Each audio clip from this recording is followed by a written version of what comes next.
Assalamualaikum warahmatullahi wabarakatuh. Ketemu lagi dengan saya, trainer Amir Faisal. Jika Anda ingin tahu lebih banyak tentang saya, Anda bisa ketik trainer Amir Faisal di Google. Nanti di sana Anda bisa membaca kurikulum vitae saya dan puluhan blog-blog saya. Atau kalau Anda ingin mempelajari platform digital saya yang lain, Anda bisa juga ketik trainer Amir Faisal tetapi di Facebook.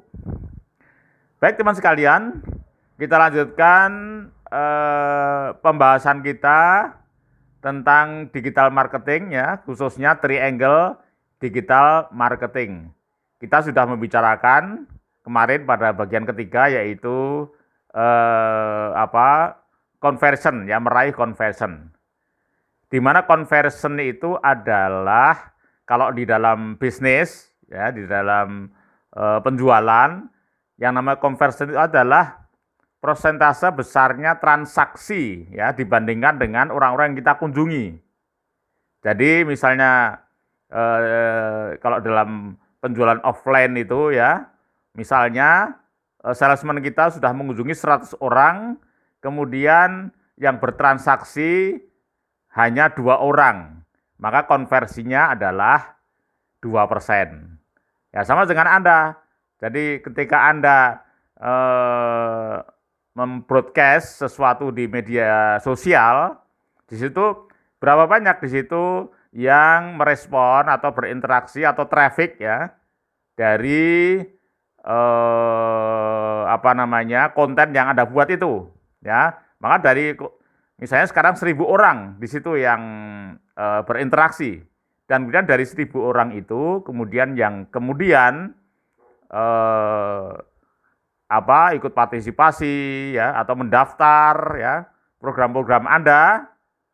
Misalnya katakanlah di situ adalah 20 orang, maka konversi Anda adalah 2%. Ya, kalau misalnya 30 orang, 3% dan seterusnya. Itu namanya konversi. Nah, konversi ini akan kita naikkan terus, kita upayakan supaya lebih tinggi. Ya. Oke teman sekalian, jadi hari ini kita akan bicarakan tentang bagaimana menaikkan konversi dengan membuat headline dan tagline ya. Apa itu headline dan tagline sudah kita bicarakan pada bagian ketiga ya, silahkan Anda buka lagi ya bagian ketiga. Di sini kita langsung saja strategi-strategi untuk menaikkan konversi kita ya. Jadi ada 5 strategi yang bisa kita gunakan untuk menaikkan konversi kita. Yang pertama adalah membuat headline. Ya, yang kedua adalah membuat tagline. Kemudian yang ketiga adalah menunjukkan otorisasi kita, ya, atau kompetensi kita. Kemudian yang keempat adalah memberikan alasan yang kuat. Kemudian yang kelima adalah mencari testimoni. Oke teman sekalian, kita mulai dari yang pertama, ya, membuat headline ya. Jadi dalam membuat headline ini ada tiga teknis ya, ada 3 teknik yang bisa meningkatkan konversi kita ya. Jadi headline, dalam membuat headline itu harus bisa sesuatu yang surprise ya, sesuatu yang surprise ya. Misalnya pertama kali di Indonesia umpamanya begitu ya. Atau satu-satunya di Indonesia ya. Ini adalah satu contoh ya dalam buat. Kemudian yang kedua adalah harus impresif. Ya, nanti akan kita bahas impresif itu seperti apa contohnya ya. Kemudian yang ketiga adalah sebisa mungkin membuat home blowing. Ya, home blowing itu adalah sedemikian rupa kita membuat headline sehingga orang ini berebut ya, berupaya untuk berpartisipasi. Nah, begitu ya. Nah, sekarang akan kita bahas hati headline dan impresif seperti apa ya. Nah, ini kalau contohnya di dalam bisnis itu ya, membuat headline itu contohnya. Jadi yang kita yang kita tunjukkan ke publik itu bukan inti produknya ya, tetapi adalah impresinya. Ya, contohnya ini ya, seperti dalam tabel yang bisa Anda lihat itu, ya itu tabel itu, misalnya produk mobil. Mobil itu di mana-mana ya sama saja mobil itu kalau speknya kan ya relatif kan hampir sama ya speknya. Tetapi yang dalam mengkomunikasikan brand itu ya, jadi mobil itu yang kita kita kesankan, kita impresikan adalah yang kita komunikasikan adalah impresinya. Misalnya di situ adalah pengalaman adventure. Misalnya seperti itu ya, ada mobil tertentu itu ya seperti salah satu mobil merek tertentu dia menggunakan itu ya. Atau mobil yang lain dia menggunakan headline kendaraan berkelas. Nah, seperti itu. Atau ada mobil lain lagi adalah kendaraan keluarga. Nah, ini impresinya ya. Ingat bahwa brand itu adalah kita mengkomunikasikan ya atau menjalin emosi dengan para customer ya. Kemudian produk fashion di situ ya. Headline-nya dengan pakaian di mana-mana ya sama saja ya. Maka di situ yang kita komunikasikan adalah impresinya. Misalnya produk ini limited edition ya atau stok terbatas. Atau di sini menyediakan produk-produk yang branded. Nah, seperti itu ya. Dan seterusnya dan seterusnya. Jadi sekali lagi, jadi dalam membuat headline itu yang utama adalah impresinya, ya impresinya. Jadi sekali lagi customer itu tidak membeli spek, ya, tapi dia membeli impresi, ya, membeli impresi. Jadi yang mereka rasakan, ya, dalam mereka rasakan ketika melihat produk kita di media sosial itu adalah sebuah kesan yang membuat dia semakin tertarik dengan apa yang kita lemparkan. Nah sekarang kalau misalnya contohnya buat headline di lembaga pendidikan misalnya. Nah ini ada misalnya contoh ya. Anda pernah melihat penawaran cara jitu dapat beasiswa ke luar negeri misalnya. Jadi Anda di kampus Anda membuat seminar itu.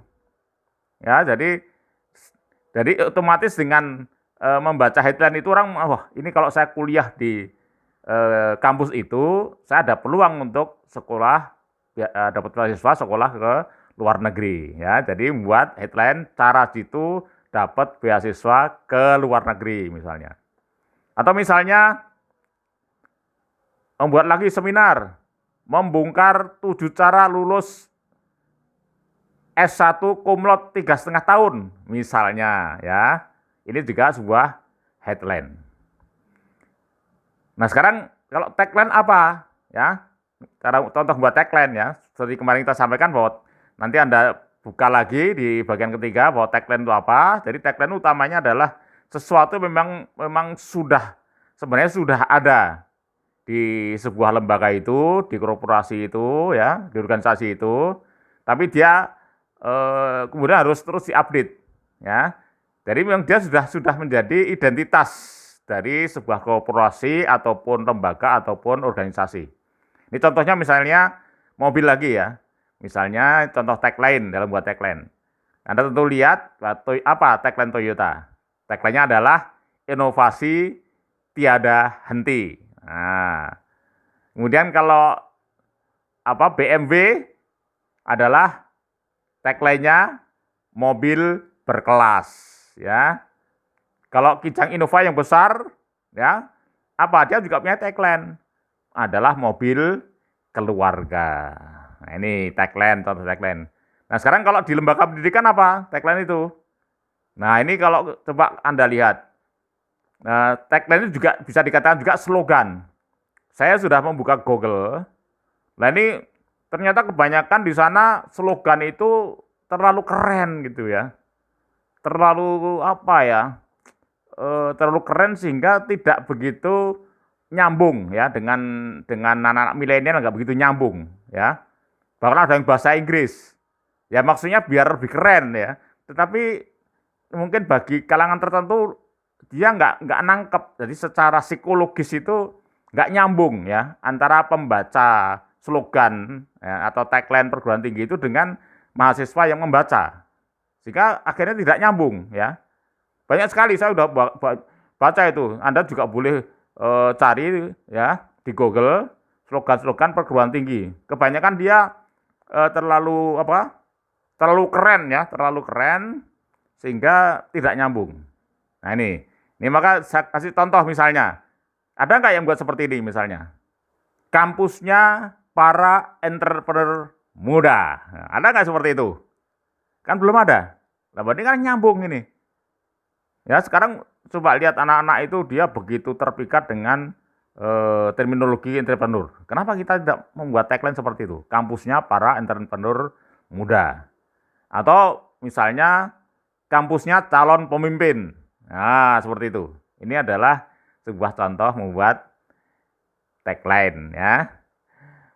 Nah, kemudian sekarang yang ketiga, yang ketiga dalam menaikkan conversion ya. Jadi satu tadi headline, buat headline, kemudian yang kedua membuat tagline. Sekarang yang ketiga adalah membuat menunjukkan otorisasi ya.